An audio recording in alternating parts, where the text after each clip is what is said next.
Welcome to Derby Date Night, Juniors Tournament Edition. We are live at Perry Park in Indianapolis, Indiana, where we are one of 9 different regional playoff locations battling for a chance to play for the national title. We are following 6 amazing teams over the course of this weekend. Our hosts, Indianapolis Junior Roller Derby, are joined by Black and Bluegrass from Kentucky, Pittsburgh Roller Derby from Pennsylvania, Kalamazoo Roller Derby out of Michigan, Cincinnati Roller Derby from Ohio, and Savannah Roller Derby from Georgia. Don't worry if you get confused. We have graphics you can watch during halftime and between games that will give you all the info you need to follow along all weekend.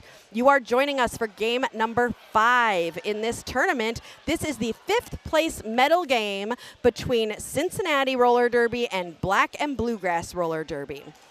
Before we begin, we should probably introduce ourselves. We are Derby Date Night. We bring you live roller derby in and around the Midwest.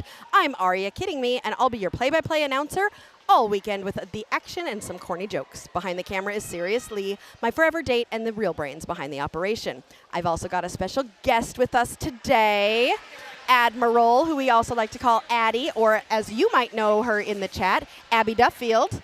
Good morning. Good morning. Hello. Good morning. I'm so excited to have you here to tell me all of the penalties that I'm doing wrong in real time. I'm going to also tell you all the penalties that you're doing right in real time as well. I So love it's both. that. Oh, such a positive outlook for this morning. I was not so positive when we woke up at 7 in the morning. It's tough. I've got some coffee. We're getting there. I've got some Red Bull. I think I'm ready. I think everybody's ready. Like, all the skaters are warmed up. The coaches are in good moods. The officials are ready to go. I think it's going to be a great day. I do too. It's been just, I mean, the vibes for this tournament have just been immaculate. And energetic as well. So energetic. Last night's game, coming into today, everybody's ready to go. Absolutely. You got to love Derby. Yes. And we love you, and we love everybody here in the chat, and we're so glad. Carl is so excited to hear Abby's voice. Hi there, Carl. I know Carl was like, chat. Carl was like, where's all my American friends? And I'm like, I've got one of them on the microphone right now. This was part of the reason I wanted to do this with you today. Is like, I can say hi to the chat because I'm in the chat normally, and now I can be like, we're here. Yes. We've done it. We've made it. We've got a real live third wheel on the mic. Doing it, representing. Watching this game. And this is going to be a really fun game. Yesterday, Black and Bluegrass and Cincy both did not win their games, which is why they're here in the 5th medal game. So they are both itching for a win right now. These two teams are really excited. Oh, you wanted me to do the rosters. You just interrupted my thought, Sirius. I'm in the middle of talking and you're pointing. Well, here's my thing, he says. Okay, so as I'm talking about Cincy, these are the skaters that you're going to see out there today. As you are watching, be thinking about who you might want us to nominate as skater of the game. After halftime, we'll be putting up a poll. We will be choosing one jammer and one blocker from each team to be nominated for skater of the game. So as you're watching, think about which of these skaters you would like to see. Yesterday's skater of the one of our skater of the games yesterday was number 17, Lil Bruiser. Oh, wonderful. Who was very excited to receive that honor. We have a sticker that says Skater of the Game, Derby Date Night. It's coveted. It's coveted. I mean, there are, how many of them have we given out? We've only given out like 10. Yeah, it's been a small number. It's a very small number of people. And here is our other team of Black and Bluegrass. We also had another person who earned a Skater of the Game sticker from this team yesterday, and that was number 27, Nutcase Grace. Fantastic. Nutcase also brought me my new favorite book called Dad Jokes 2. So we're enabling you now. We are, I mean, if people are bringing me joke books, that means I get to continue to tell all of my bad jokes. It's true, and we can just throw the joke alert gifts into the chat, and it's all good. Okay, so I want to tell you something because I spent time writing this yesterday. Okay. And I always explain the joke topic for the week, right? Sure, yeah. So this weekend's joke topic, I was thinking, okay, these are teenagers. What goes along with teenagers? Candy, right? Sure. Kids like candy, that whole thing. I can follow that train of thought. So here's what I have to say about that. Uh-huh. I'm such a nerd. This is just so nerdy. You mean nerds? Yeah, nerds. Yeah, I'm such a nerd. So this tournament is nothing to snicker about. In order to get their payday, these kids can't fall to pieces or have butterfingers. They need to get good and plenty of rest, take 5 deep breaths, and use their Smarties to come out with a whopper of a win. I understand that we're in an audio-only format right now. Just so everybody knows, I'm shaking my head in that, really? I understand, Sirius. I get it now. I'm so sorry that I have heckled you in the chat for all these months. Now you understand what happens in the silence. Also, Abby is finally seeing the fact that I use my hands a lot when I talk, and I was literally demonstrating there's a wingspan here. all the different, like when I said use their Smarties, I pointed to my brain. It's very teacher, just kind of like, all right, gang. Gosh. Biz is in the chat and Hey says, there, Biz. hi, Addie, Aria, and Sirius. Hi, Biz. We're so excited to have you here today. So we're watching 6 teams over the course of the weekend. Today, we get to see all 6 teams. So that's really cool. If you're here supporting any team, you get to see your team again today because everybody gets 1 game today. So this first game, nice little hug on the line between the 2 jammers. So Lil Bruiser and Pipsqueak are going to be our first jammers of this game. And then later we're going to see IJRD play Kalamazoo in the 3rd place game. That'll be fun. And then we have Pittsburgh and Savannah in the championship game. And the winner of that game will go on to the Nationals. Dun, dun, dun, dun. Very exciting. But first, we gotta watch this game between Cincy and Black and Bluegrass and see Lil Bruiser getting lead jammer for this first jam. Pipsqueak is behind 2 blockers, and all 4 blockers really focused on just stopping Pipsqueak. Lil Bruiser came into the pack and is getting a pullback by Tinkerhell. Pipsqueak does get out, and Lil Bruiser got through, got 4 points, and is calling the jam before Pipsqueak can score any points of their own. Nice start to the game. Very tight. Carl says that his family also uses their hands a lot when they talk. I feel like if you're not using your hands, you're not using your voice. Like it's an extension of that. Yeah. Yeah. Which is interesting because everyone who listens to us, they don't get to see that. So they don't get to see the enhanced Maybe version that's of like you do a talking. fundraiser and that's a level. You get a webcam that can like show what's behind the scenes. There's so many people who have suggested that, and I don't know. I'm not sure about that. I'm not sure. Sirius wants. Oh, Sirius says pay money. Yeah, I keep on wanting more things that would cost more money. That is very true. All right, our lead jammer of this jam is going to be Jaws for Cincinnati. Tuxedosaurus Rex. Ooh, pretty great little jump. apex jump by Jaws to grab 4 points. Tuxedosaurus Rex is going to the box for Black and Bluegrass and is joining a blocker of Black and Bluegrass. Are there only 2 blockers? Yep, there are only 2 blockers out there for Black and Bluegrass for Jaws to get through. Now 3. Jaws is coming around on a scoring pass. Offense coming in. Jaws goes around the outside line, gets 4 more points for Cincinnati, bringing them to 16. Tuxedosaurus Rex now standing in the box as Jaws comes around on a 3rd scoring, 4th, 5th scoring pass?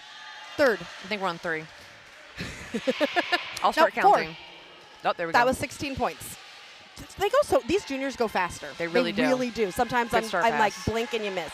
Yes, star pass to Discord, who is now the jammer for Black and Bluegrass and is going to force that call off. Biz says using hands while talking is like being able to hear better with subtitles. Biz, I'm at the age where I've started putting subtitles on. I've always had subtitles on. They just Really? help. They just help my brain process it. Yeah. I wish that movie theaters, it would be easier to do it. But Right? Yeah. Well, movie theater, though, I can hear pretty well. All right. Ooh, Nutcase Grace is up on those toe stops. Bounce, bounce, bouncing away. Ready to hopefully grab those first points on the board for Black and Bluegrass. Lead jammer has not yet been established, but it looks like Super Snake is going to get it. And that lead jammer status is going to go to Super Snake. Nutcase Grace is able to get out of the pack on the outside. Super Snake in the pack on a scoring pass. A little bit of a banana jam as everybody's calling falling down. And Super Snake sees Nutcase Grace coming and calls that jam. Both teams working really hard to do good defense when the jammers are coming in, trying to shut things down. And it's hard to do because you're also trying to pay attention to the pack and the dynamics of that. Absolutely. Peanut Butter Smackdown on the line for Black and Bluegrass and Jaws. What a good name. Peanut Butter Smackdown. I was singing Peanut Butter Jelly Time yesterday. Every time. Yeah. And then I just want to do the theme song for Jaws, too. I do. When Jaws gets out and she's chasing down the other jammer, I like to go doo-doo, doo-doo. All right, who is going to come out with that status? It's going to be Jaws with the spin at the front of the pack to become lead jammer for Cincinnati. Peanut Butter Smackdown has the star off, taking a little bit of a break and then charging the pack and is finding a tripod at the front Jaws, meanwhile, is being slowed down by Black and Bluegrass, but is able to get through and grab 4 points for Cincinnati. Peanut Butter Smackdown, meanwhile, getting the pullback there from Stella Stardust. And coming back in the pack, and everybody just kind of takes a little break on the ground, you know. I sometimes like to just take a little nap, yeah, and then get back up and go again. Jaws decides to call the jam. We're already 4 jams in, 5 minutes. So these jams go very fast in the juniors tournaments. I feel like they just they're just whip fast. I mean, it's part of it is that they're all very engaged and they're just ready to go into the next one. They know what the plan is, especially since a lot of these skaters have been skating together for a while. Absolutely. All right, we have got Lil Bruiser on the line for Cincinnati and Pipsqueak for Black and Bluegrass. I love tournaments because you're seeing the same teams. I don't even need to look at the you know it now at the list of who they are. It's inside. I'm like, I know these skaters now because we watched them yesterday, and it's fun to be able to know who they are. Do you end up seeing like things that the skater will adjust over a tournament weekend, like as they're going through, because you're seeing them again and again? Yeah. You can start to get to know their style a little bit. I don't know about seeing the adjustments in that short of a time. If I've seen a team for years, or like over a whole season, I definitely see those adjustments. But when it's one tournament, I think I more start to just get used to their style. For example, Cincinnati. Lil Bruiser's getting a track cut penalty. Apex hop with the wheel landed on the inside. Dang nabbit. So this is going to be an opportunity here for Pipsqueak and Black and Bluegrass to potentially score their first points. The star was passed to Criminal. And this smooth criminal is going to try to steal some points. I always have to throw something in, don't I? It's good. I like it. It just has to happen. And even though they haven't been called yet, because they don't get called till you're out, I do believe that those first points have now been scored for Black and Bluegrass. Oh, nice hit on that pivot at the front. Criminal is like, I am getting these.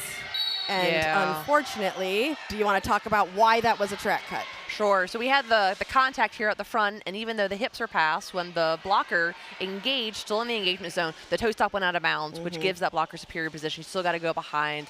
And I think that the jammer really thought that they were inside of the track for it. I think so too, just unfortunate. Well, and even if it's a toe stop. Even if it's a toe stop. And that's where I think you could, because you can definitely feel your wheels. But it's when a toe stop goes out that you might not necessarily feel that hitting the ground. We had a great example of this yesterday where one hand or arm if it goes out of bounds, you're not considered out of bounds with that. So if like you suddenly roll down to your shoulder and your shoulder gets in there, you're out of bounds. But if it's one hand or going up to your kind of elbow, you can go to your elbow, you can right? go to your elbow, Okay. But if anything, because I remember yesterday someone went down to their elbow and I was like, ooh, they're good. And then their foot hit. Yeah. And I was like, nope, now they're not good. Yep. So it's only just that one part. And what's always so fun to watch in juniors games, because they have cartilage still in their bones, is that they can get that low to have it just be a hand touch, and then they're able to stabilize and get back up. So it means that you really have to be on, not to make a joke here. Actually, I will, because I'm on the feet. Because we're on but to Derby make Date a joke, you got to be on your toe stops, and you got to be ready. You got to be on your toe stops. Did you see that spin to get out of the pack there by Fruit Punch? That was gorgeous. That was so good. And these juniors do such a good job with using spins to move their body in ways to get past people. And I love watching those spins because it's really hard, I think, to keep your contact on someone who's spinning. There's a lot of trust in the momentum of it. Absolutely. All right, Black and Bluegrass did put those points on the board. Like not last jam, but the jam before that. But we've been busy talking about rules. It's true. So they are at 3. Cincy is now at 43. And we have got Tuxedosaurus Rex on the line up against Smearcat. I don't remember Smearcat jamming yesterday. So I think Smearcat's been in. Was that a toe stop? That was a toe stop. Did a toe stop just bounce around? Yep. I think, is it Tuxedosaurus Rex's toe stop? I guess we're going to find out in a minute. When they try to stop? Yeah. Let's see. Yep. No, it's a blue toe stop. It's a blue toe stop. Everybody look for a blue toe stop. Who is missing a blue toe stop, and we'll find out when they try to stop and they fall down. Because Derby's... what a nice jump. little apex hop for Tuxedosaurus Rex to grab 4 points. Smart play. Yeah, very good. This score does not feel like this game. Like, this score does not feel reflective of this game. No, absolutely not. They're both coming out with so much energy, and they're both just, you can see, like, the gears turning. Yeah, both teams doing a great job. Chaos has tuned in and says, do I hear Admiral on the mic? Hi. Lovely. And Michael Kwan is here. Michael Kwan, we have got Abby Duffield on the mic today helping us with all. So now I've got a ref not just in the chat, but right next to me. You're surrounded. I love it. I love it. I love having all the support from the ref crew who help make Derby Date Night as accurate as we possibly can whenever Aria says crazy things. Nutcase Grace is your lead jammer. Look at Black and Bluegrass starting to turn it around here as Nutcase Grace comes around on a first scoring pass. Black and Bluegrass doing a great job of holding Fruit Punch here, who is being pulled to the back of the pack. Look at that beautiful backwards waterfall. You lost a little bit, though. What do you mean? Yeah. So the bridge that was making the pack extended too far, which is the penalty we're seeing here. So that's your destruction penalty for being the last of the pack and then moving back too close to your friends. Too close to your friends. Carl is speaking German. What's happening? Sirius is hitting me and pointing. And I understand exactly what Carl's saying because I actually speak German. Do you? Yes, I do. I didn't know that. He says, Guten Morgen, Herr Kwan, wie geht es Ihnen? He said, how are you? He said, good morning, Mr. Kwan, how are you today? Polite little chat conversation. Yeah. Somebody hurt their finger is what Sirius is saying? That makes sense. I saw the skater. It's, here we go. Roxanne Ruckus from Black and Bluegrass just went over to the box. I wasn't sure what the penalty was, but skater was like holding on to her hand.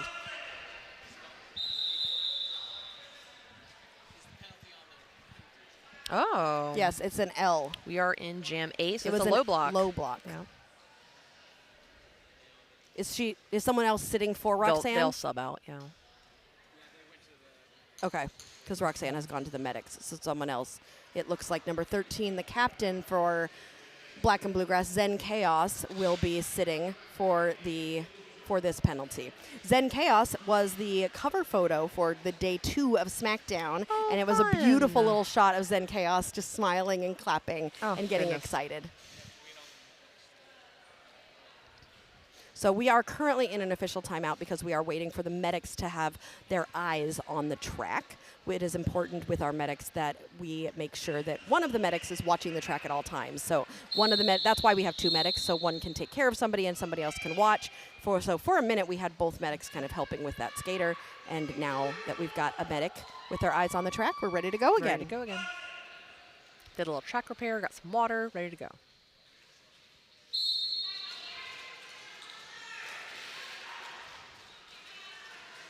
All right. Smearcat jamming for Cincinnati and Peanut Butter Smackdown. That looks like Lil Bruiser though, not Smearcat. I think that's Lil Bruiser. Let's see what you can.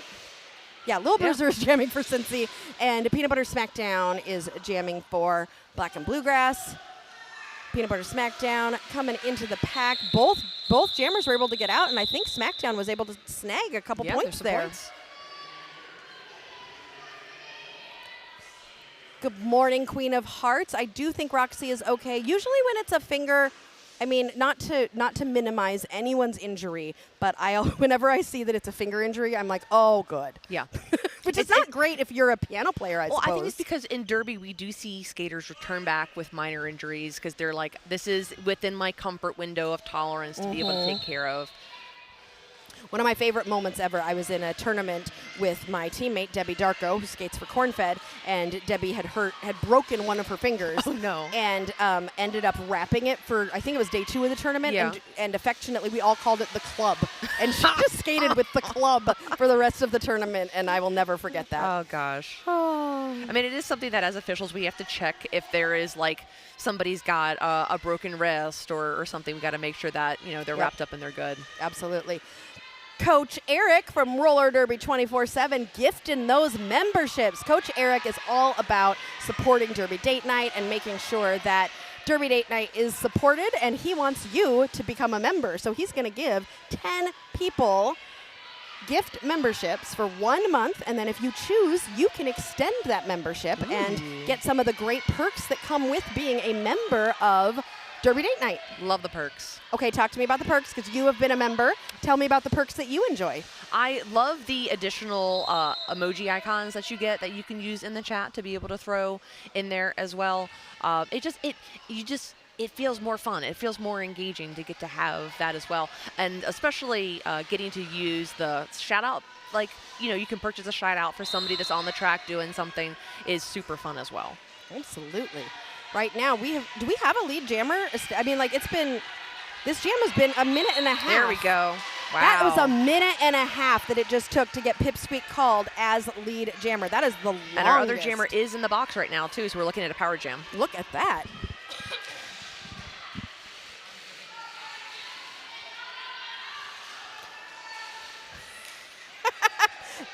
Sirius wanted to demonstrate what a super chat looks like by highlighting one of Michael Kwan's comment because it is peak top tier Derby Date Night content. If you can't be an athlete, be an athletic supporter. There you go. I love it. Michael, I love your little cat icon that you have as your I do too. Your YouTube. I think that's a Disney cat too. I think it is a Disney cat. Michael, tell us what cat it is. It's from it's from Lady and the Tramp. Okay. It's one of the We Are Siamese. Oh. It's one of those cats, I think. Michael Kwan can tell us if I'm correct. My Disney knowledge. Aria is not only a fan of roller derby and F1 motorsports, but also Disney and Dungeons and Dragons and all the nerdy things. Of course. Yes, of course. It's now, what is your nerd? I need to ask everyone who comes on this podcast what your nerd is. Yeah, what is your nerd? Because all of Derby Date Night people have their nerd. Everybody has something. My current nerd is that I'm really into doing leathercraft and leather work. So cool. I've been learning how to make wallets and little fidgets and things. Before that, it was doing lino cut. So getting to make really cool stamps and things. Big into board games, love a good board game, and I do have a couple of games that I will game master in DM4 for Dungeons & Dragons or other rule sets. I'm just a big fan of any type of storytelling because I think that everybody's individual stories are so interesting, and getting to share stories is an act of friendship and care, which is just so much fun. Absolutely. I love it. I love the Venn diagram between Dungeons & Dragons and roller derby. It's amazing. It's a healthy Venn diagram. It is. Oh, it but is. That's a forearm penalty. Oh, dear. That's on the out jammer? Of the Venn diagram. No, that is not. No. What would a forearm penalty be in Dungeons & Dragons? That's a bad dexterity check is what that is. Yes, it's a bad dex check. Yeah. Yep. So Tuxedosaurus Rex is currently lead jammer, has already scored 4 points, is trying to communicate, I think, with the pack in terms of what they want for this power jam, but everybody's yelling. Seems like there seems like there's some confusion. There's some really, really heavy defense coming in from Cincinnati. Oh, and they're trying to stop the run back is what's happening here because who is that? Firefox from Cincinnati, I think, was doing a great job with the run back. I think that's what the yelling was about, was stopping the run back. And that's going to cause, the loss of momentum and points in terms of kind of moving forward. So I can understand the frustration there in terms of, strategically, what are we doing right now? And Super Stink did get out of the box, and Nutcase Grace is on the line for Black and Bluegrass, and Jaws is on the line for Cincinnati. Michael Kwan says it is a Disney cat, Sergeant Tibbs from Dalmatians. Oh. Good icon for an NSO as he's the quietly supportive and competent character. Oh, man. Oh, what a great hit. Who is that? Poison Dart from Black and Bluegrass trying to shut down shut down Jaws. Poison Dart, it's easy to know who Poison Dart is because of that bright green helmet, and I think of it like a Poison Dart frog. Oh, yeah. I love that. So on that camera, because we aren't on turn 1, but the reason why we can see turn 1 so well is we have our camera operator, Smooth, who is a level 2 junior on IJRD, who is an amazing camera person. Thank you, and Smooth. loves to do camera work for us and is here for the second day on camera. Thank you, Smooth. What a great crew. We love our crew. We love our Derby Date Night supporters, all of our athletic supporters.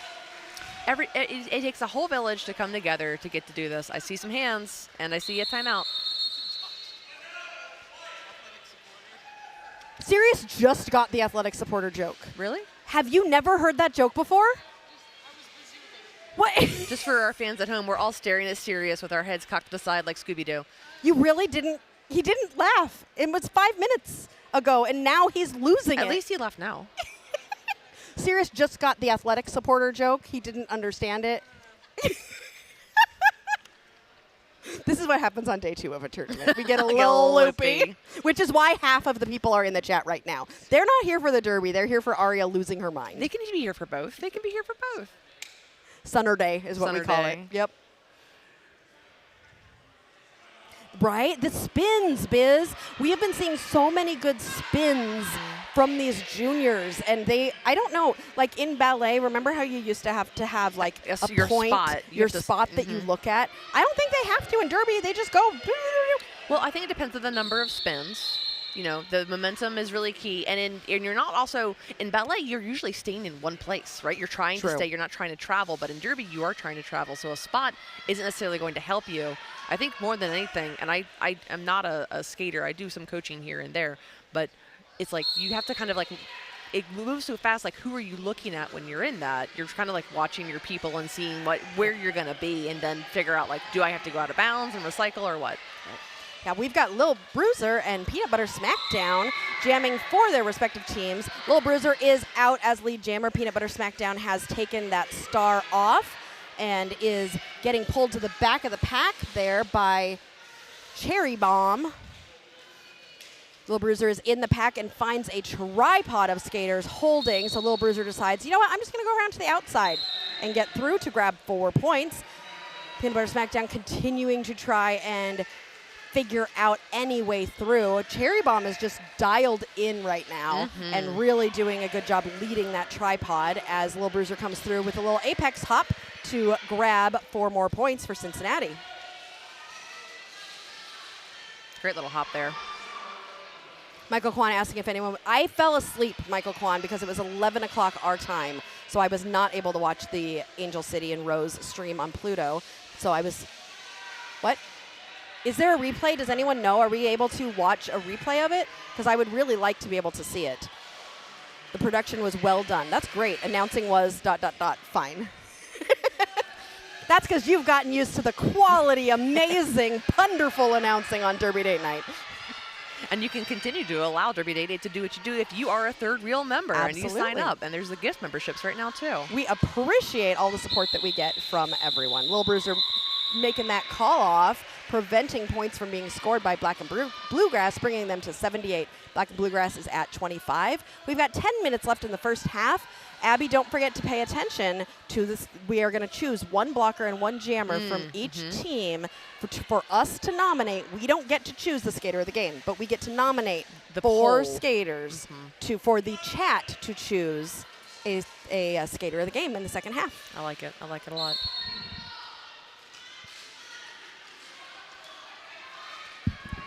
All right, Pipsqueak is out as jammer for Black and Bluegrass. Cincy is, that looks like Fruit Punch, I think.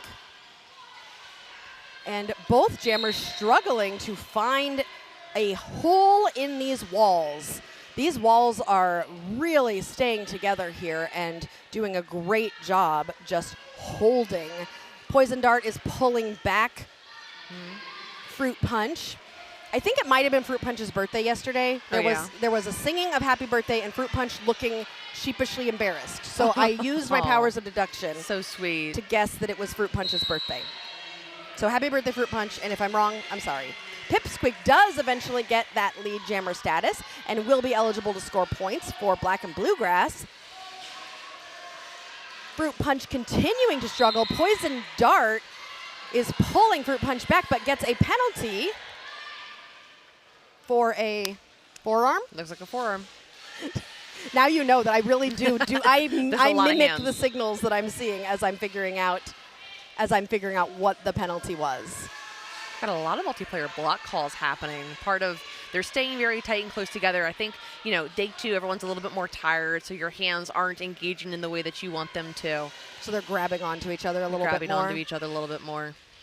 And now, how long, if you are holding a multiplayer, like if you're holding onto someone, is it that you can't have that brace at all, or that you just have to drop it as soon as it's challenged? It's convenient the jam ended because I'm going to talk a lot about multiplayer blocks. Okay. Because multiplayer blocks are a little complicated. If you have 3 people in a multiplayer block setup, at that point you're just looking at the linkages of arms or that impenetrable wall, and it has to be challenged. So if the link is on the right side and the jammer is attacking on the left side and doesn't touch the link, it's not a multiplayer. Got it. But if you go down to 2 skaters and they're hip to hip and there's almost like a tango, like they've got their hands together, if that push, if that grip in the front is keeping their hips together, that's a tango multiplayer block. And so like in the officiating community, we call it a tango block. It is a multiplayer block type, and it's so because even if of they're those not 2. challenging the link of the hand, Yep. if the hand is helping the hips, It's an and the unfair hips advantage. get challenged, You got then it. okay. And so that's why it's a little complicated in terms of if the link is challenged directly, yes, in most cases, asterisk if it's making an unfair advantage, which is where the penalty really comes in terms of its theory. Got it. Nutcase Grace is lead and has scored 4 points. Smearcat has gotten out of the pack, but will not be able to score any points as Nutcase has gotten those 4 points and called it. That is going to bring away at that lead. Yep, you got your guacamole for these chips. Oh, I've just started using got that some one hot sauce, consistently. got some guac. You know what I want is queso for the chips. Oh, I want some queso. I mean, there is already enough cheese in this. Oh yeah, there's so much So cheese. much cheese in this stream. So much cheese on the Derby Date Night stream. Let's see. Queen of Hearts is given some shout outs to Roxy and to Discord. Also shouted out Nutcase's spins. Nutcase does such a great job with all those spins. Michael Kwan gave me a compliment. He said that I've become the voice of Derby live stream for Michael. I love that. It's and true. Alyssa's shouting out Pipsqueak. You really spoiled us. You Aw. and Sirius have really spoiled us with just such high production quality, and the beautiful mix of like what's going on in the game, teaching about Derby, but also having it be fun and personal. Like we feel like we're on the date with you guys, which is what it's about. That's what we want with all our third wheels, and we have such a good time doing it, and we appreciate all of you having great Derby games so that we can all watch together. Jaws getting through to grab the 4 points, the first 4 points in this jam for Cincinnati. Pipsqueak passed the star to Discord, who is now the jammer for Black and Bluegrass, and is chasing down Jaws, who I think is going to let Discord score some points. Discord is through. Jaws has scored 8 points, coming into the pack on a third scoring pass right now. Nice job there by Stella Stardust. Discord was out of the pack. Discord had gotten those 4 points, and Stella was still in the engagement zone. Noticed that Discord took a little tumble and got Discord out of bounds and pulled Discord back. What's interesting is that there was a little communication between the outside pack referee and the inside jam ref, where the outside pack referee made like a sweeping motion coming inwards with their hands. This actually comes from volleyball cues of saying that the ball is out. So we're actually saying the initiator of contact is out.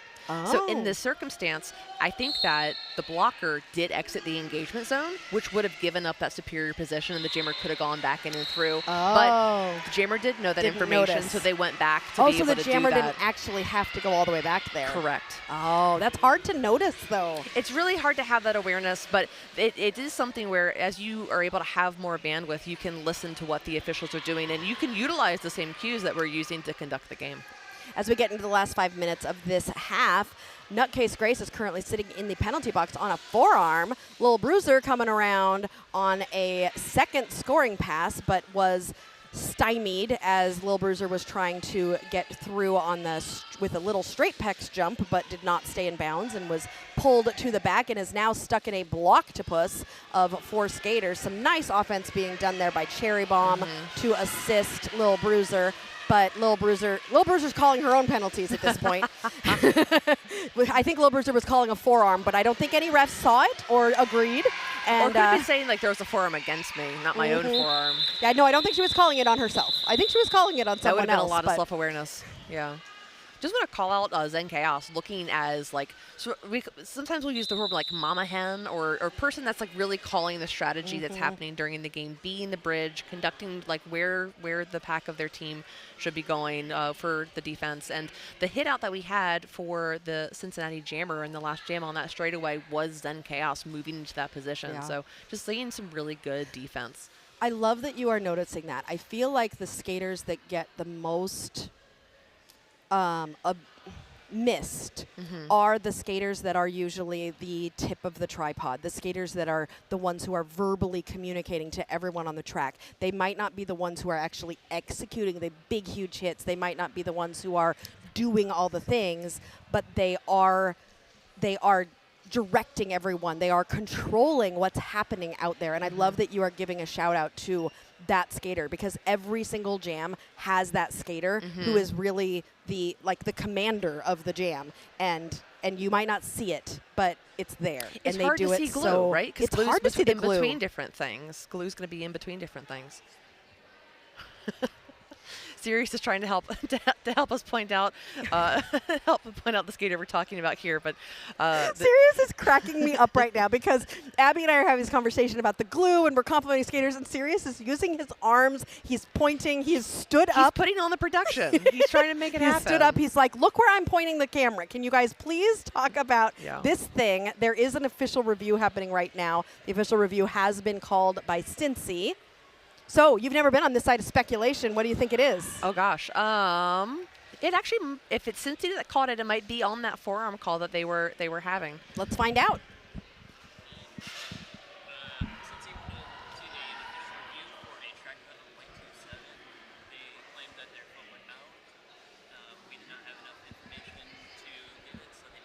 Great, thank you so much.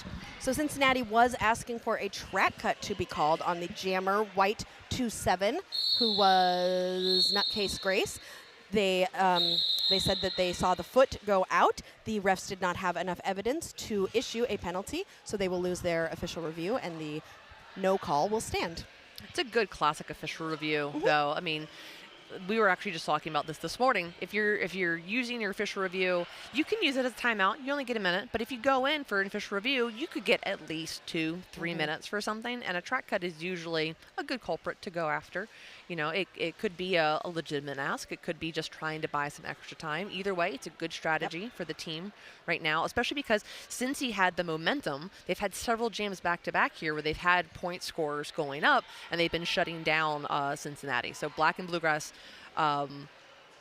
you know, that's Cincinnati using their timeout here can maybe like impact that momentum that Black and Bluegrass has had coming up. And now we have an official timeout, and they've brought the tournament head official out to have a conversation in the middle of the track. Can you talk to me a little bit about when these happen, what might be occurring? Sure. Sometimes it can just be fine-tuning of, you know, we're seeing something get called in a way that it's inconsistent across the tournament weekend, and so like let's adjust this. It could be something where, you know, the tournament head saw something related to safety or like medical injury of like, hey, we saw somebody hit their head. Let's make sure that we're watching this or that. It could be a variety of things. It is used very limitedly because it is something that gets attention. Yes. So, you know, if it's something that we need to do immediately, we'll come out to address. So I'm not too sure what we're discussing, but there's a lot of smiles for our officiating crew. So I'm not worried, and I don't see anybody going over to the medics, so that's good. But we always want to make sure we're running a good tight ship, and we that always things want are to going make sure the way we're they running need a to good go. tight ship. It's important because if you have multiple crews over a weekend, you want those crews to be operating consistently in how they're calling. Absolutely. Queen of Hearts says blockers who fly under the radar are almost always the ones working their butts off. Not that all the kids aren't working, they are, but they're in the pack hiding and messing the other wall up. Absolutely. Love that. That's why I don't see them. I know they're there. I know they're doing their work, but they're always in the middle of all the smushed up pack, and so it's hard to call them out. So this is our official call out to all of you blockers doing the work, being the communicator, being the glue. We see you, we appreciate you, and we know how important you are to this game. We love you. I was also one of those blockers. You're the so glue. I'm a little passionate about it. Yeah, I mean, I was never the big showy. I'm gonna get the huge things, but I was the one who was communicating, telling people. Because you're in there and you're doing the work, and it's so hard to be that position as well because it takes so much mental acuity to be able to do. Poison dart here on the offense. On fruit punch coming in. Sirius goes, "Oh, you mean you were the one talking all the time, Arya?" I mean, there's a trend. There's a strong trend line. All right, we're out here with lead jammer. Pipsqueak is out as your lead jammer for Black and Bluegrass with 3 minutes left in this first half. You know, I thought as this game was starting that I was like, ooh, since he's scoring all these points, they're just going to pull away. Black and Bluegrass is like, no. You know what? We're going to keep, we're like, look at this. We're under 100 points. I already said we have less than 3 minutes, Sirius. Did you not hear me? Sirius is tired today. I can tell. He's got so many hand signals, and he's like, we're getting a coffee and a snack. Yeah, I'm grabbing some. I need to give Sirius an energy drink, I think. You do, yeah.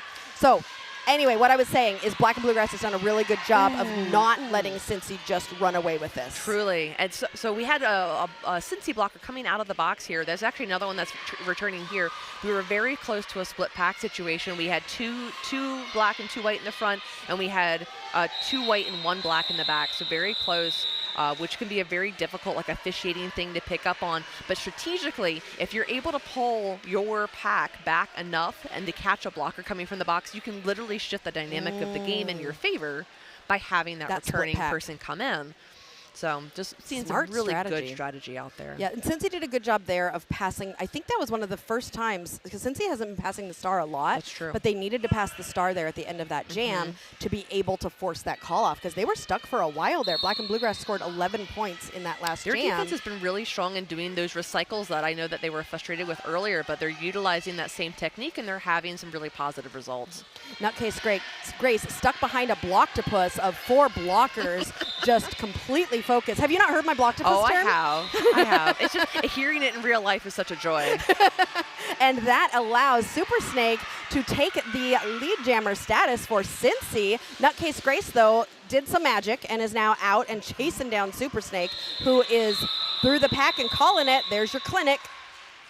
I always say those 4-point hit it and quit it. That's your clinic. That's your clinic. That's the standard derby strategy right there. Well, because you get to chip away at that differential. And what you can do, especially in this case, like let's say that Black and Bluegrass gets out and gets lead. You know, they want to keep chipping away, but you have to watch what your time is happening on the clock and be strategic about that, because there are times when you're down so substantially, you actually want to stop the other team from having the time advantage to have the possibility to score. Absolutely. So it really depends. And Jaws coming out with lead jammer for Cincinnati. Tuxedosaurus Rex is jamming for Black and Bluegrass right now. Weaving to the outside, as that is not where the pack was, has 1 more blocker to get past, as Jaws is in the pack on a scoring pass. Tuxedosaurus Rex was able to stretch that pack out and get through, but is not going to be able to score any points, as Jaws is going to call it. We have 13 seconds left. If no timeout is called, we will be going to halftime at this point. We're going to get serious, as Carl says, poor Sirius, he must be overloaded with derby awesomeness. Yes, we're going to work on getting Sirius less overloaded and maybe give him an energy drink during this halftime. There we go. I'm so glad you're here. I'm so glad to be here. Gosh, it's been such a good game to watch. Yeah. More with Arias and Admiral Abby on Derby Date Night when we come back in 15 minutes.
Welcome back to Derby Date Night. You are joining us for the second half of Cincinnati Junior Roller Derby versus Black and Bluegrass. This is the 5th place medal game. We will be following this game with a 3rd place medal game and then a 1st place medal game, the winner of which will go on to the Nationals in Loveland, Colorado. I'm looking at the chat and I'm noticing that Chaos is telling Tara that she should watch the last 10 minutes of last night's game. Oh my goodness. Between Savannah and IJRD. So for those of you who are listening right now, if you want to watch yesterday's Game 4 between Savannah and IJRD, it had not only a continuation jam, which does happen sometimes, but doesn't usually affect the outcome of a game. Yes, very critical. And after that continuation jam, we had an overtime jam. It was crazy. It was amazing. You showed up like right as it was kind of happening. Sirius keeps talking to me in the middle of my sentences. What did he say? He said, "Talk about the penalties." Okay. I know, Sirius. I need to give you a. We have I need notes. to give you a piece of paper. There's my pencil I was looking for. No, this is mine. Oh no. They're both mine. They're both yours? Where's the pencil I was looking for? I don't know. Okay. Anyway, the game last night was electric. Everybody was on their feet cheering. But there's a lot of strategy that happened in those 10 minutes, especially in terms of like things to learn for next time and how to adjust. So if you just want some really good derby, go to the last game last night. Don't even just watch the last 10 minutes because the whole game really was good. So good. Really Everyone good. Like that game, I think you could learn so much from it about derby and about just all sorts of things, so Truly. definitely watch it. And penalties were crucial in the last 10 minutes of that game, but penalties have also been crucial in this game so far today. So we've had many multiplayer blocks that have been sort of a trend that have been going through, as well as contact-related penalties and pack-related penalties too, if your destructions of pack from the bridges that are going out and then going a bit too far. So all of that means we've had very dynamic offense and defense happening with a game that doesn't feel like the score that's on the board. Yes, absolutely. And no one right now is in danger of fouling out, but we will continue to keep an eye on the penalties as they're pretty well spread out. And as usual, in about 15 minutes, I will give my awards to anyone who has managed to go the entire game without any penalties. I always like to shout those people out. I always love that. We had a junior many years ago down in Charlottesville, Virginia, that when she came into the box, she looked at the NSOs and she goes, "How many penalties do I have?" And they're like, "You have 5." She goes, "All right, great. I've got 2 more that I can use." I've got 2 more. And I'm like, "No, baby, no." She's a fan of Derby Date Night. You get 6 for free. Right now, we do have Lil Bruiser in the box for Cincinnati. Roxanne Ruckus is jamming for Black and Bluegrass. This is going to be a 2-minute jam, and that pack is not moving right now. Well, they've really got it locked down over in turn 2. Cincy trying to do the best they can to not let this power jam lose too many points for them. And Roxanne Ruckus is through with 4 points for Black and Bluegrass. I don't feel like I've seen Roxanne jamming very much this weekend, so it's nice to see a new jammer out there. Was she jamming in period 1? I don't think so. Maybe that's an adjustment going into period 2, is that they're seeing, there's this point differential. We've got some space. Let's get people some more experience and use this as a learning tool. Oh, no. Lil Bruiser came out of the box and now is headed back to the box again on another track cut. This is going to be Lil Bruiser's 3rd track cut of the game. Oh, goodness.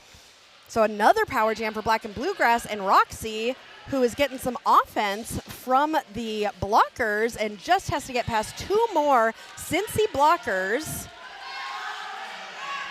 and does so to grab 4 more points. Out of play block called there. I saw that. Good job. Look at you.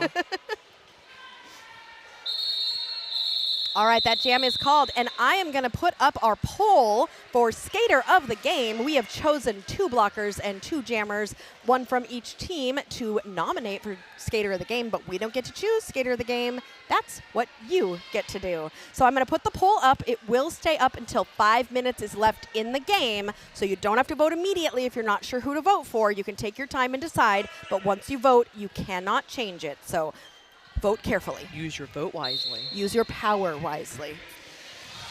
Voting is a superpower that we all get. Yes, it is. All right. Lil Bruiser out of the box. Nutcase Grace jamming for Black and Bluegrass. Oh, yeah. So we had a back block penalty there coming into the wall in the back. Oh, Little Bruiser looks so sad. I mean, going to the box 3 times in 2 jams is no fun. It's difficult in a jammer mentality if you're getting penalties back to back to be able to snap out of that and come into it of just like being refreshed and letting it go.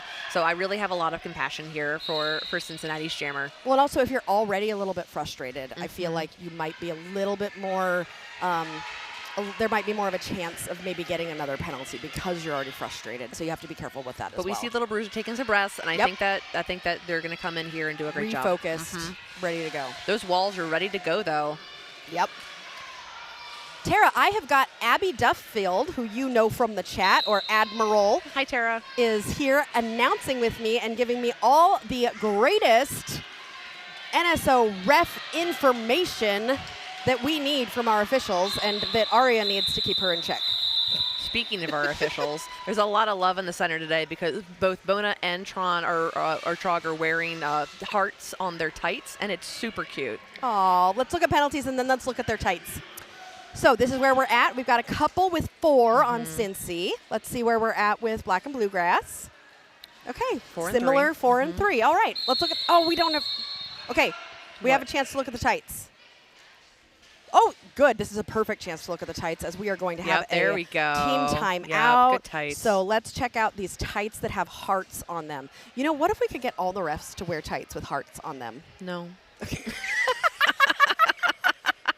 As an official, I don't want to wear tights. No. I mean, you all already are matching it with your beautiful zebra stripes. It's true. It's true. Talk to me about why did NSOs, I saw this in a post somewhere yesterday, why did NSOs stop wearing pink? It was hard to source, so it's a very particular pink, and There there was a range of it as well. And there was also the feeling, and for some in the community, so I'm not speaking wholesale, for all was like, I don't want to wear pink. And so they're like, we know the WFTDA logo is pink, white, and black. We can continue to use the black for the NSOs, which one of my NSOs at home, Le Corbusier, she calls them dead flamingos. Aww. Or like zombie flamingos, because they're still like, like the flamingo pink still lives in your heart. It does. You never leave it. But it was becoming a source issue in terms of being able to have it. And think about when you have a pickup game and you need somebody to be able to fill in as an NSO, and it's like, hey, go out and find a pink shirt. Where do you find a pink shirt? But now we can say, hey, run to Walmart, grab a black shirt, please join us. And a lot of that is just trying to make some parts of officiating more accessible. Amazing spin move there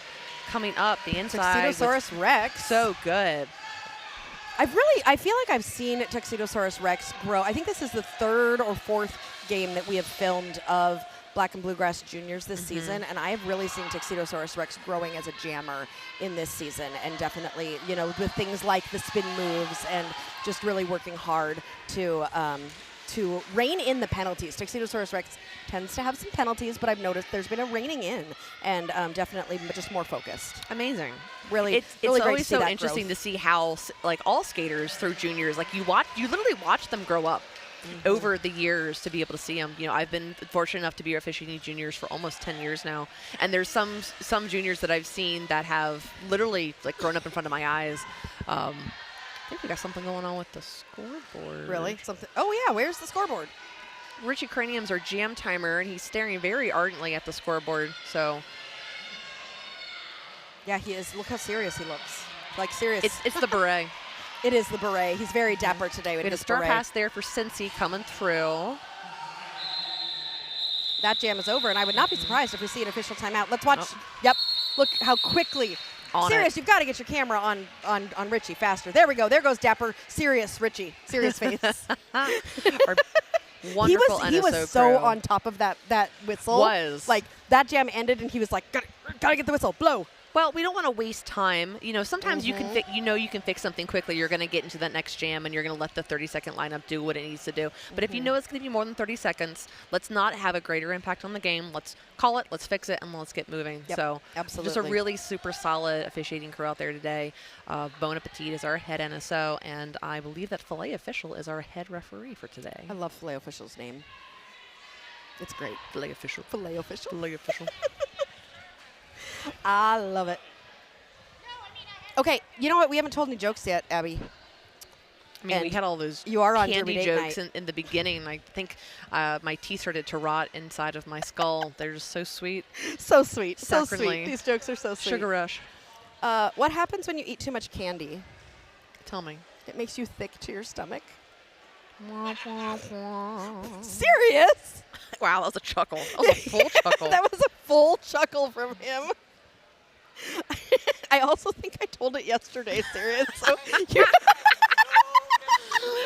Oh, we're just goldfish over here in the control center. It's not good, gang. Okay, what do you got? How long does it take a diet dropout to eat desserts? I don't know. They usually take 2 or 3 seconds. Who's got a starfish on the track? Yeah, that's a very relaxed little bruiser. Skater down, skater down. But not down because of injury. Not down because of, just down because it's a rest. I'm surprised that the other skaters aren't rest. Oh no, they're just gonna put their skates on her stomach. Kick. I think we need to be narrating a play here. You don't want to be on that floor. You know how much sweat's on that floor right now. You know what's been there. Don't do this. They're teenagers. Yeah. They are made of I've seen adults do that rubber. too. Well, that's true. Now we're face down on the floor. Oh boy. Swimming. At least we're swimming. Bona's got a saying when they're coaching of, do you need a medic or do you need a minute? And I think we just need a minute right here. Do you need a medic or do you need a minute? That is amazing. Yeah, I say it to my dog a lot too. When she's just laying on the floor, I'm like, do you need a medic or do you need a minute? And then she will fart, and I'm like, I don't need that, Panda. Thank you. I don't need that. We have a Boston pug who is like just thick, and he's got great constitution, and he's just like. I thought you were gonna say he has great constipation. No, constitution, and he's just like, he gets hurt and he's like, whatever. But Shakes we it off. have a new baby. Okay. Who is a golden doodle. Oh baby. And the other day, sweet golden child. The other day, he was in my office and he was behind my office chair. Yeah. And I moved my office chair and I heard the ow, ow, ow. Yeah. And I was like, and I turn around. And I think I had just barely gone over his little toe. You're a monster. With my chair. And he's sitting there, and he has his paw up in the air, and he's looking at me like, help, mama. I've been wounded.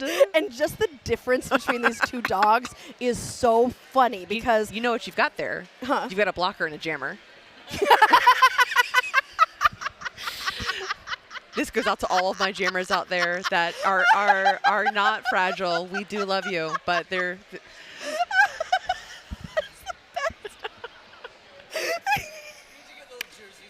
Oh, you do. Wait, I have a corn-fed jersey for But what are their derby Tater. dog names?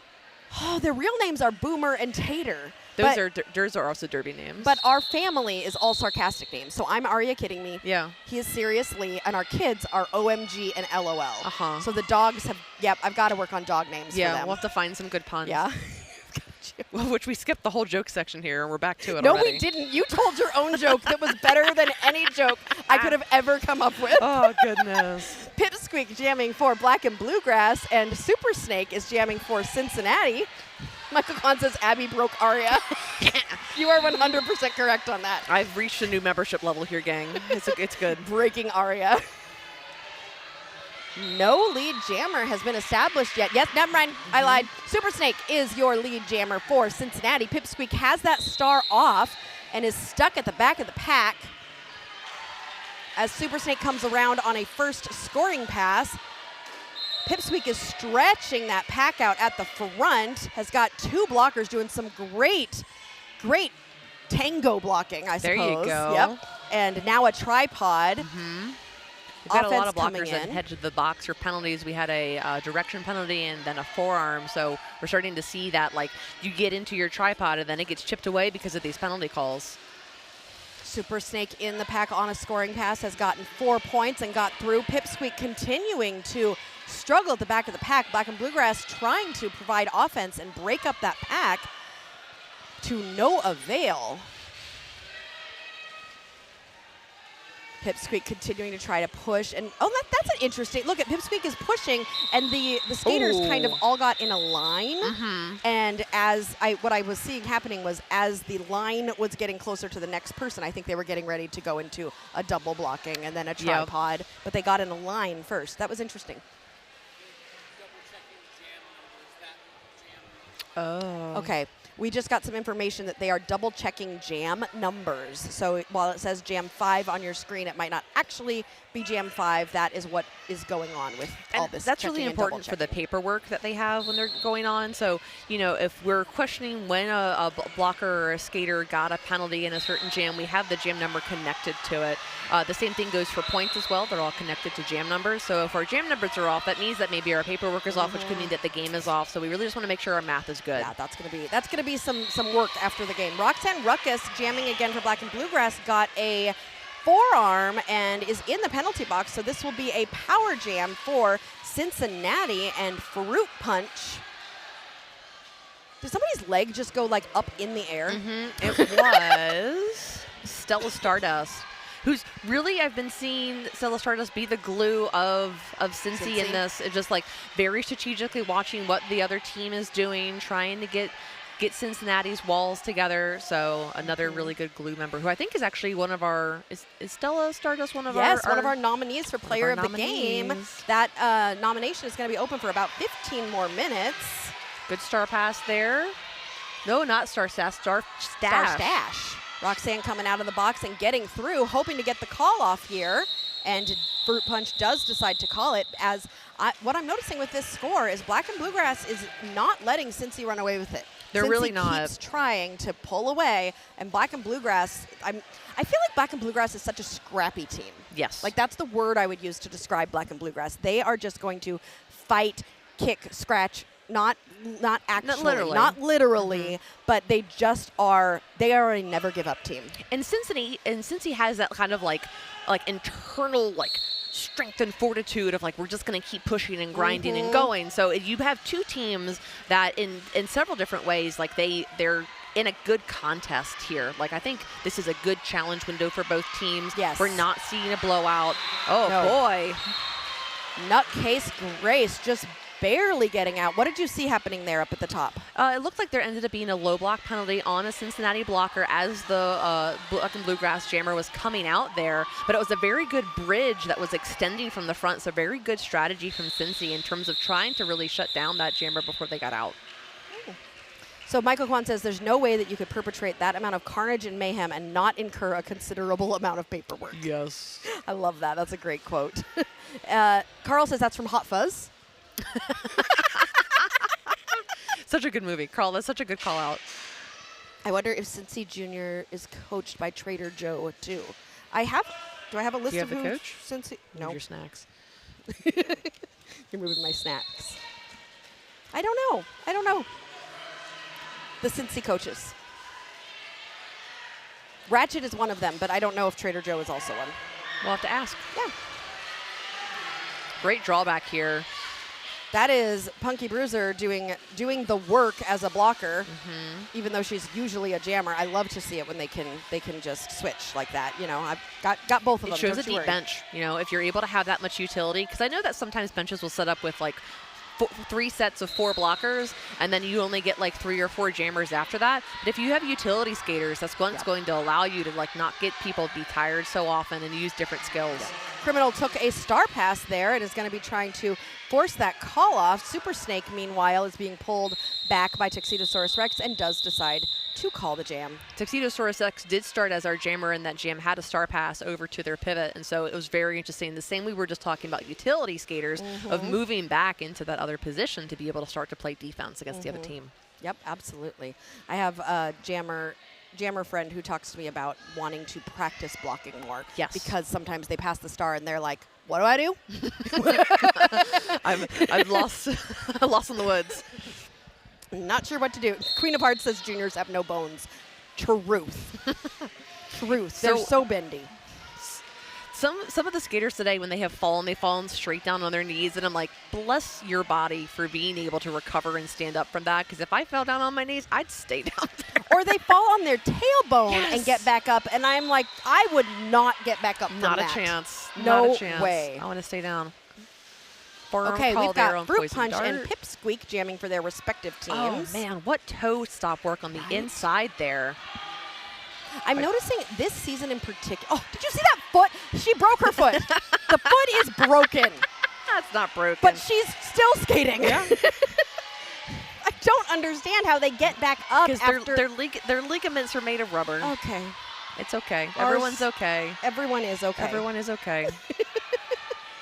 Are all of these juniors level 3 for full contact? Oh, yeah. Mm-hmm. Oh, 100%. Yes. This is, I mean, these games are just amazing to watch. Hard that's hits. a banana jam. Everybody's on the ground. And who comes out of that? Wow, lead jammer now. That's been Over a minute. A minute and 10. Fruit Punch worked hard for that and earned that. Pipsqueak, though, says, you know what? You get out, I want to get out, too. And that's exactly what Black and Blue Rest needed to do there was as soon as Fruit Punch got out, they went back and they said, Pipsqueak, we're going to help you. Yep. You have to be really aware as a blocker.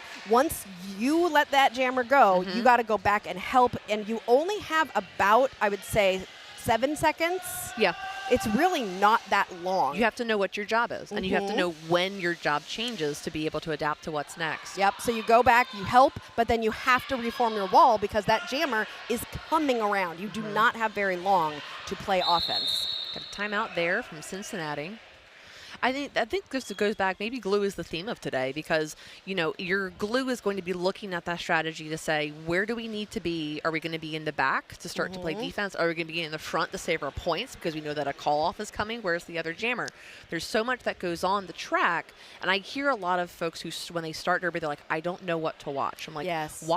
Watch your own team. Watch what they're doing. Learn what your own internal strategy is, and then start to understand what parts of Derby are important. And I even teach this when I do officiating clinics of the best thing that you can do as an official is to watch Derby so that you can anticipate what's going to happen in the game. So it's not anticipating penalties. Penalties will happen. But if you know that the jammer gets out, has lead, is coming around, other jammer is stuck inside of the wall, maybe there's a forearm that you could anticipate because they're going to try to break through to try to get out. Or if that other jammer, let's say they go to the box and they get a penalty and that jammer comes out and then they're flying, well, let's adjust to be able to look for back block content. Right. So it's just knowing what's going to happen in the game is so key to being in the right position so that you can do your job. And the same thing goes for the skaters. You have to know what's going to happen in the game to be in the right position to do your job. Absolutely. And that's where we always are encouraging new skaters to watch Derby. This kind of a tournament is great because this is one of your highest level junior tournaments. You know, this is right before nationals. These teams are competing to go to nationals. This is a great tournament to watch and start to learn about the game of Derby and how it works. And hopefully we can help educate as well because we know Derby is it's got a hard entry point. It's got a high entry point for sure. And I mean, I was actually just going to say Derby Date Night is such a great feed to be able to watch on because of the way that you break down certain things. The multi-camera angles is huge because I know a lot of places don't have the ability to do a production like this to be able to see what's going on where and how. So it almost, you bring the viewers in. You bring them into the venue and we're here together. Right. So it's big. Michael Kwan is talking about how when the skaters miss the timeout whistle for a jam start whistle, that happens more often than you would think. And one time he had an overeager jammer do that, blast through the pack, realize the mistake, and slide to a stop at the jam timer's feet on the pivot line. We do have certain jam timer cues of before they they do the whistle, they say this whistle ends the timeout, just to have an additional cue. But sometimes, I think we've got an injury, unfortunately. We're going to have a short timeout to make sure that just that skater is okay, and we will be right back. Yeah.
And welcome back. We wish that skater all the best. They did not need to go over to the medics. They are already over back on the bench with their team. It did, I think, look like a rib hit. Yeah, just a solid under check.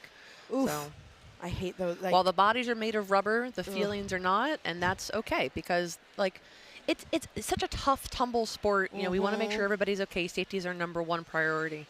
Absolutely. And this is a sport that does, I mean, like this sport, football, rugby, all of those high impact body colliding sports are the ones that I think and they're not even on wheels. No, they're not. We add the physics of wheels into roller derby.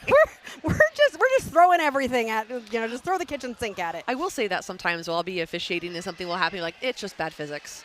You know, it didn't happen on purpose. There's only so much you can do to control your body. It's just bad physics. So looked like a really solid hit there, and thankfully everyone's okay. Yes, and they must sit for 3 jams. So that was called due to an injury. So I believe that was Lil Bruiser. Correct. And so now Little Bruiser is not going to be able to come out for 3 jams because, again, we take injuries very seriously. Yes. So even though she might feel better and might be like, come on, put me in, coach. Nope, you got to wait for 3 jams. And truthfully, if you've got a skater who's not feeling well, even if they didn't have a jam called off for injury, go ahead. Or if you're a skater who's not feeling great, don't push yourself too much to go out. We need you for the whole entire game. So wait if you're feeling sick. If you've hurt yourself, give yourself an extra jam and then get out there and get out there at your best. Because if you go out there still feeling injured, you risk injuring yourself more. That's it. Absolutely. So great to see everybody in the chat. Iconic Alien wants to know what games today are against who. You think you know when your team is playing, but I don't know. Okay, so this game is the 5th place medal game. At noon Eastern time, we have Indianapolis Junior Roller Derby versus Kalamazoo. And then at 2 o'clock Eastern time, we have the 1st place game between Pittsburgh and Savannah. These next 2 games are going to be, I mean, just all of these games are so much fun. I love watching these juniors, and as much as it's hard to come and announce for an entire tournament, but I always get sad. Like right now, this is Black and Bluegrass and Cincy's last game of the tournament, and I'm already sad because I'm like, I want to see more. I know it, but the great thing is that all the teams, they get to have their 1 game today. They're coming in, they're going to bring all of their energy, they're going to bring all of their power that they can into those, and so you're going to have a lot of really great games to watch. I think so too. And Jaws calls that jam. Jaws currently winning the Skater of the Game poll. We have only got 10 minutes left in that poll. So if you haven't voted yet, go ahead and watch and see what's happening. And the winner of that poll will get one of the coveted Skater of the Game stickers. Do you have a list of all of the people who have won it? We are working on a list of all the people who have won it because that is, and also we started doing this before we had the stickers. So I want to go back because I think we had 4-ish people who won it before we had the stickers. So I want to go find those people and make sure that they get one of the stickers because when you've earned it, like you earned it. I mean, that's tough to get. It is. Oh, look at that. Tuxedosaurus Rex is your lead jammer for Black and Bluegrass. Fruit Punch is chasing Tuxedo down though. Oh, some really good strategy there from Tuxedo. So trying to get in, get some points without the other jammer getting any points. Wasn't able to get past tips. Made a good call off for it. Still 0-0. So a fair effort. Always keep skating at the end. Absolutely. You get until the end of the 4 whistles to be able to get those points. Don't stop beforehand. Give it a go. Try to get it. Absolutely. Okay, we are getting into the last half of the last half of this game. Yes. Is that the last half of the last I paused because I was like, am I really saying that? I am. 15 minutes, yeah. Yeah, I really am. Who did you pick today? We always want to know who Carl picked. Although Carl has broken his curse. So we say that until Carl's cursed again. until currently Carl's not cursed, but we'll have to see. My mom, Melody, she's not really my mom, but she tells me I'm doing great, getting my little pat on the back. She's like, keep going. You got this, Aria. Mel. Thanks, Mel. Miss you. Wish you were here this weekend. Tell Penny and Petey hi, as usual. Cute. I love telling So Penny cute. and Petey hi. So at the Small Town Smackdown, I don't think, no, you weren't there, No. but there was a moment where I was in the chat. Penny and Petey were at the Small Town Smackdown, as was Melody, and Penny and I are very close. And there was a moment where I was announcing, and all of a sudden there was a ruckus around me, and it was because Penny had seen me and had run up to like hug me and say, hi, Aria, but Melody had chased Penny, and Penny was literally like inches from me, and Melody just scooped her up and covered her mouth. Goodness. All right, I just got to talk about Black Yes. and Bluegrass. So they did a really beautiful drawback with an extension That from was the pack. gorgeous. So really good bridging, very smart kind of what they were doing there. If the pack is moving backwards, you can skate backwards. Pack speed becomes negative, and you're able to, oh, man, again, I would not get up from that.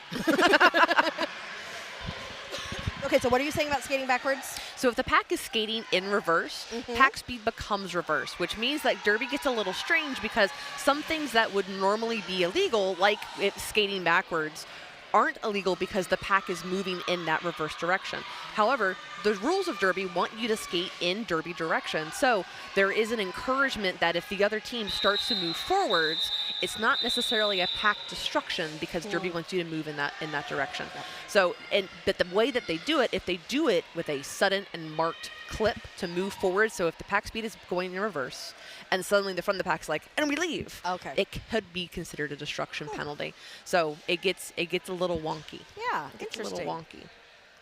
That's really interesting. We have got Cincy is at 143, Black and Bluegrass 81. Cincy is starting to stretch this a little bit now. Yeah, I think our Black and differential's Bluegrass, gotten bigger. Yeah, Black and Bluegrass has been kind of held low on points for the past about 10 minutes or so.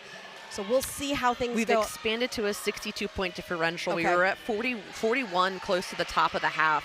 And so we're starting just to see that creep away since he kind of using that chipping away strategy that Black and Bluegrass was doing. It just really comes down to who's got lead and how they're dominating with that. So Admiral, as Nutcase Grace came around on that, Nutcase Grace had her arms kind of like a captain, like an admiral, and I was I was just looking at Nutcase Grace, skating with both of her arms on her hips, and I'm like, that is the cutest little pose. See, I would be worried if I'm a jam referee. I'd be worried because I'm like, are you calling it? Like, because that's where your hands go. See, she's doing it again. Yep. Serious. No, she's prepared. That's what it is. Like, so she's prepared to potentially call it. Coming around, looking at the bench, checking in. What is my plan? What am I doing? Do you want me to call it off? If she gets through again, Sirius, I'd like you to. Okay, let's see if she does it again. And putting her hands on the hips. You've talked about it too much. I've talked about it too much. She's Grace not going to do heard it you. this time. Nope, she's not. Oh, there it is. There it is. Yep. As Sirius cut the camera. You can never catch the thing I'm talking about. Oh, Nutcase Grace having an amazing jam.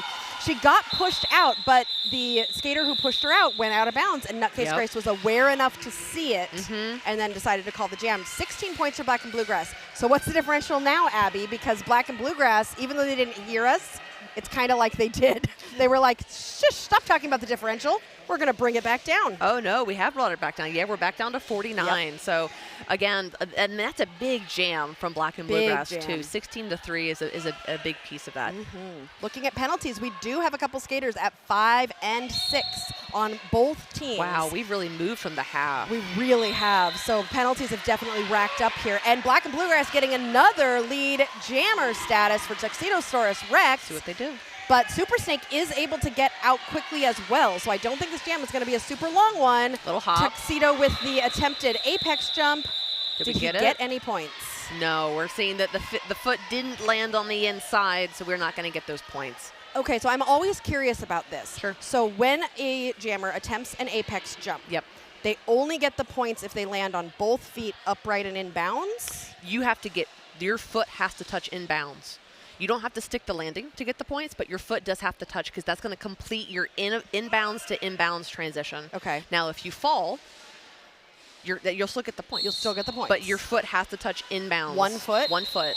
So if one foot is inbounds and 1 foot is out of bounds? So as long as your foot that hits inbounds first, you get the points. If your foot hits out of bounds and then inbounds, you don't get the points. Okay, so it has to be the first thing to hit. Yeah. The rules don't require that you establish position to complete your jump. It just says that your foot has to touch inbounds of that jump to be able to get those points. Okay. What happens afterwards, if your other foot touches inbounds and maybe you're in a cut possibility, so you're in some danger there, or I've seen some falls that'll happen where you fall on your hip or you fall on your side. You're not going to get those points in that example. It has to be your skate touches. Okay. Yeah. It has to be skate. Skate. Not okay.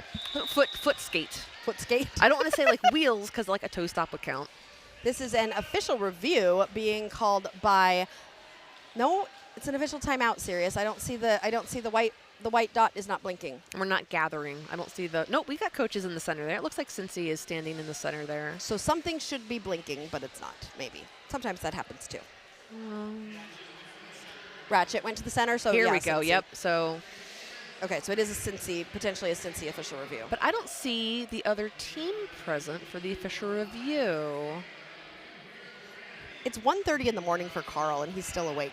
Carl, I don't think you're going to make it through the entire tournament Carl's today. committed. I believe in Carl. I believe in you, Carl. I believe in you, Carl. Or is it, what does he always say? I've always believed in you. I've always believed in you. Mm-hmm. Biz says that last jam at JRDA blockers moved to the front of the pack, which is such a good move when the jammer has lead. Helped keep Cincy jammer from scoring. Absolutely. Yes, I noticed that as well. All of Cincy was in the back there. So that was really, really smart.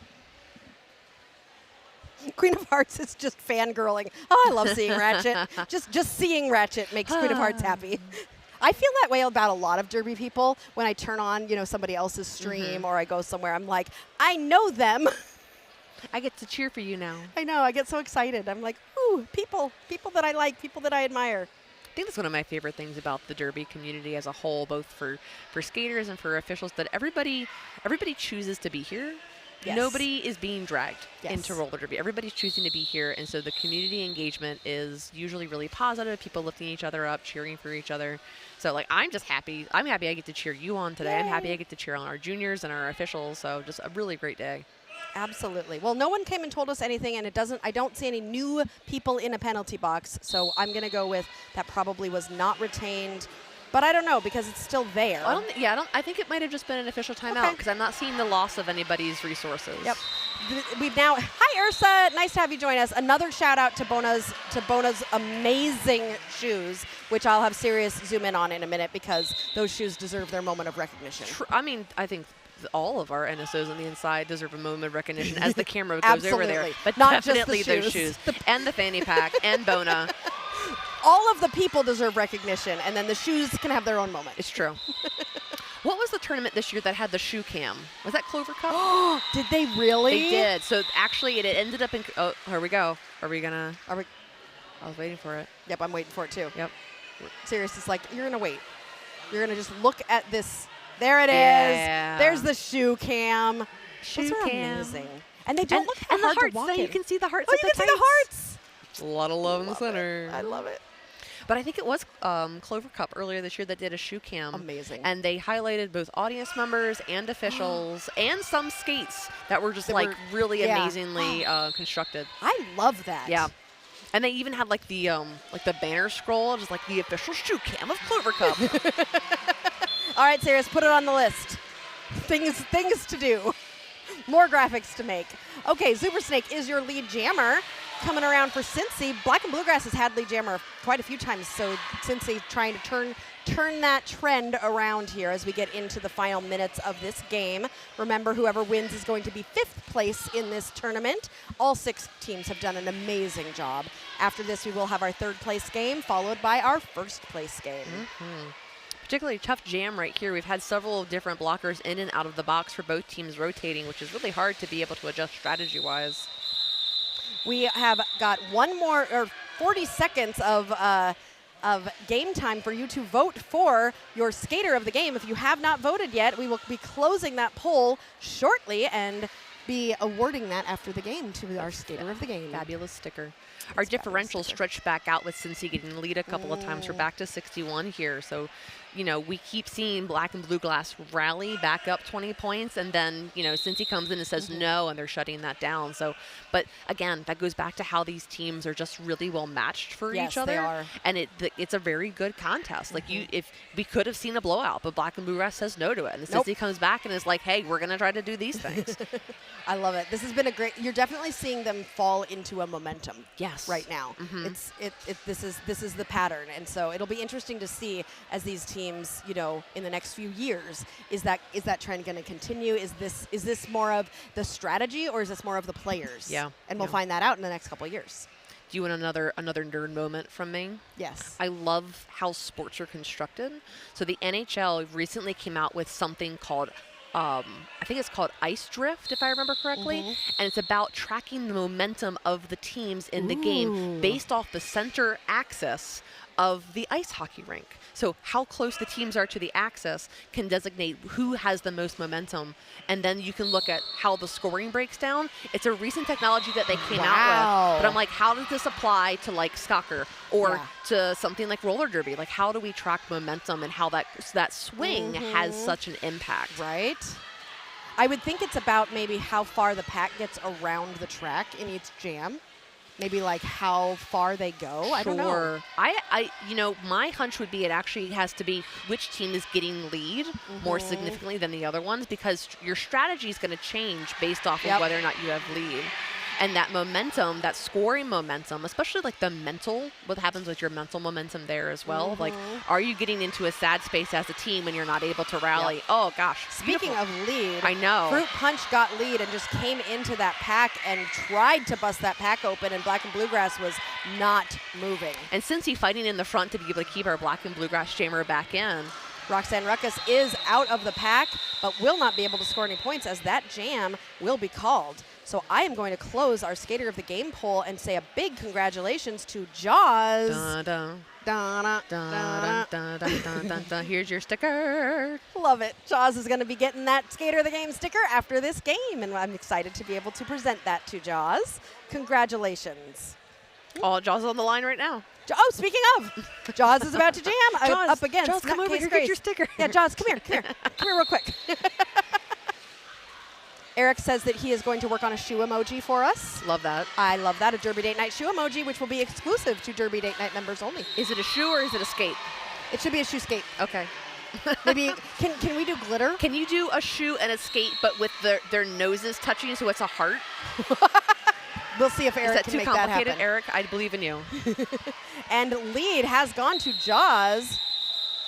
Nutcase Grace, what was that face that Nutcase Grace just made? I think that was, you know, I just had my time stopped face because Jaws made a very smart move in terms of calling it off, stopped both teams from scoring, but right now Cincinnati's in the lead and they want to keep that lead. So if they're just burning time strategically, that's where they want to sit. Carl is demonstrating. We have a skate emoji. Abby, look. Thanks, Carl. This is the skate emoji that we already have. So maybe a special shoe one for when we're focusing. So when we're focusing on the awesome shoes that we see here in Derby. Ursa says something like lead percentage somehow compared with score differential. Ooh, I like that. Because Ursa. some teams are really good at losing lead but scoring points anyway. That is absolutely true. Yeah. Oh gosh, I really like that a lot. And Eric is on top of the shoe skate with glitter and a heart in like 50 pixels. No problem. No problem. No problem. Oh.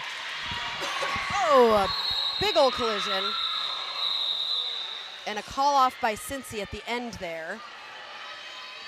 There's a lot of things happening. A lot of things happening. There's always a lot to watch on the track. 2 minutes left in this game. You're laughing because you don't usually get to see the fact that I wave Sirius away. He's doing his job. When he tries to tell me things, I smack at him. That's love. That's love right there. Simon says that the average jammer distance from the pack would be interesting. That could tell you if they're getting stuck. Ooh. You know, this reminds me of something. Rainy City made a tool that was it was a derby track, and it was on the phone, and you could touch on the track like where your jammer went out to be able to have hot spots. I remember that. And so what they were looking at was, is our jammer going out here on the outside, on the inside? What's happening in those? Do we need to change which directions our jammers are going? And so I think this kind of touches on something very similar to that of tracking trends in what do we need to do to change our gameplay. Michael Kwan, I think you are correct about penalty counts because I'm looking at it, and we do have 2 foul outs. Yeah, we had an OTO called from the penalty box, so likely they're making sure that they're getting their substitutes in. We're bringing everybody off. We've got our adults taking our juniors back to where they need to go. We've had 2 Black and Bluegrass skaters who have fouled out. Poison Dart, who was nominated for Skater of the Game, and Roxanne Ruckus. Something I've always mentioned about juniors is we do see a little bit more foul outs in juniors. And we have 2 that are at risk on Cincy's side, but not Little Bruiser and with only a minute and a half left. I think those 2 are going to be the only foul outs. I always have skaters that are just like, why am I getting so many penalties? And like, well, it's because you're doing a lot. And I don't mean that in terms of like you're doing a lot of illegal things. You're just doing a lot. You're doing a lot. Your ratio of being looked at is higher than somebody else. And so it's very likely that something could happen. Got a good star pass there. Right, and Pipsqueak there were hardly any blockers out there for Black and Bluegrass, and that star pass was still able to happen as Fruit Punch was going around on a scoring pass. So really good, I guess, awareness and just ability to do things when there were hardly any teammates out there. Taking advantage of the situation, for sure. I mean, we started with three blockers in the box going into that jam. So, even your own people are folks that you have to get around. Sometimes your own folks are in your way, and you're like, hey, could you just move or help me to get through? So scooch right over here. Really, really smart moves there. Nutcase Grace and Jaws on the line. I think these two have jammed more than any other jammers. I think you're right. And both of them have gotten Skater of the Game, even though Jaws doesn't know it yet. And Jaws is not your lead jammer, because that's going to be a forearm penalty. Oh, big hit there in the front. Oh. You good? You good, Nutcase Grace? Yeah. Whew, getting pulled all the way to the back there by Smearcat. Really good recycle there from Cincy. I think maybe there's a multiplayer. Yeah. Okay, they're doing the thing that the whistles got blown for penalty and everybody stopped moving. Yeah. I don't like that. Sure. I want people to keep playing. They will say your number, so you can go to the box. That's correct. Keep playing. Yeah. Because everybody stops, and then the jammer, but that time everybody stops, even the jammer. Yes, and I think there was just some confusion about who was getting the penalty. Do I need to be the one that moves? What's going on there? But until you know who it is, keep playing. That's it. Keep playing. Because I've seen so many jammers get through on everybody being confused about who has the penalty. We're all going to stop, and the jammer's like, thank you very much. Yep. I'm just going to go through. And the period clock has run out, and that will be your unofficial score. Cincy pulling even further away with that differential. I can do that math. That ended in an 80-point differential. That's our highest differential I think that we've had of the entire game. Really? Yeah, because we actually started really far apart, but I think it was only like 40. Yeah, I think you're right. So like 3. And so they've had this like 20, 40, 20, 40, but now we're ending at 72. Yep. Or not 72, because I can't do math. 80.